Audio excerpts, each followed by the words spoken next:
Hi friends, welcome back to Hami's Kitchen. இன்னைக்கு வந்து நம்ம என்ன பார்க்க போறோம்னா சிக்கன் குழம்பு வந்து சுலபமா எப்படி வீட்ல வைக்கலாம் டேஸ்டான்னு சொல்லிட்டு நம்ம பார்க்கலாங்க. அதுக்கு வந்து நான் வந்து எல்லாமே முன்னாடி ப்ரிப்பரேஷன் பண்ணி வச்சிருக்கேன். முதல்ல ஒரு வானல் வச்சுக்கலாம். அதுல வந்து கொஞ்சம் ஆயில் ஒரு 100 ml விட்டுக்கலாங்க.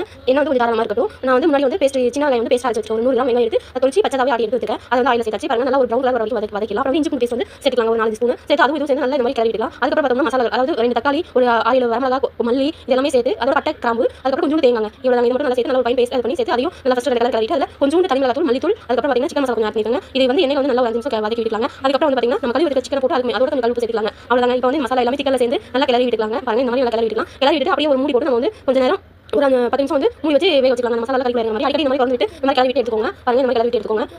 பாருங்க இந்த மாதிரி அந்த சிக்கன் தண்ணி விடும். அதுலயே அந்த சிக்கன் வந்து வெந்துருங்க. பாருங்க இந்த மாதிரி ரெண்டுமே மசாலா வந்து சிக்கன்ல இறங்கி விட்டாங்க. இந்த மாதிரி வந்து போறோம். அதுக்கப்புறம் பார்த்தீங்கன்னா இந்த மாதிரி என்ன பெரிய ஸ்டேஜ் வரைக்கும் நம்ம வந்து இது பண்ணி அடிக்கடி எடுத்து கிளறி விட்டு எடுத்துக்கலாம்.